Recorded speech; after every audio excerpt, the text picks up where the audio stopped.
ሰላም ጤና ይስጥልኝ ውድ ቤተሰቦቼ፣ ዛሬ ይዤላችሁ የመጣሁት ሙሉ ቪዲዮውን የሰራሁትን ልስልስ ያለ ፍላፊ የሆነ ቆንጆ ዶናት፣ እንደዚህ የዶሮ አይን የመሰለ ቡና ደግሞ ቆንጆ ቡና አፍልቻለሁ። የሁላችሁ በአሜሪካን ግቢ እንግዲህ ፀሐዩ ቆንጆ ሆኖ ወጥቶ ግቢ ውስጥ ቡናዬን አፍልቼ እንደዚህ ቆንጆ መክሰስ አዘጋጅቻለሁ። ወደ አሰራሩ ስንሄድ ለብ ያለ ውሃና እዚህ ጋ ስኳርና 1 ቲስፑን የተጠቀምኩት ጨው ነው። እንደዚህ አድርገን በደንብ እንቀላቅለውና በመቀጠል ደግሞ ሚልክ ነው የምጨምረው። ወተት 1 ካፕ ነው የምጨምረው። እንግዲህ ያው መጠኑ እንደየቤተሰባችሁ ብዛት ነው።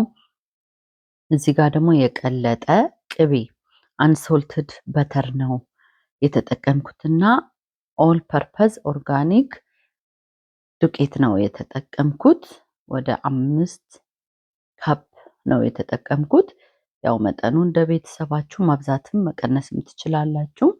ከዛ እንደዚህ በደንብ ሚክስ ካደረኩት በኋላ የቀለጠውን ቅቤ ከላይ አድርጌ ልስልስ እንዲልልና ውስጡ ደግሞ ንፍት እንዲል እንደዚህ በደንብ አሸዋለሁ።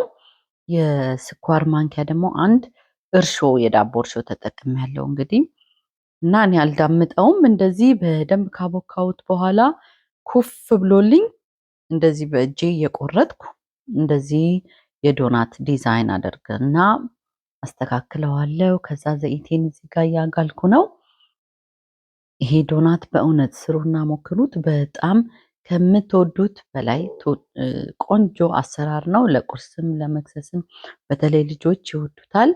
ከዛ የተጠቀምኩት ሹገር ፓውደር እና ሲኒመን ፓውደር ነው የነከርኩት። እናንተ እንደፈለጋችሁ ቸኮሌትም ማድረግ ትችላላችሁ። በጣም የሚጣፍጥ ነው። ስሩና ሞክሩት።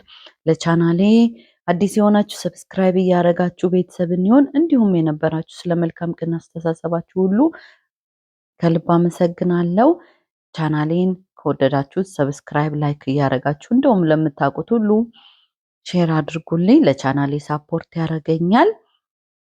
መልካም ጊዜ ለሁላችሁም። ባይ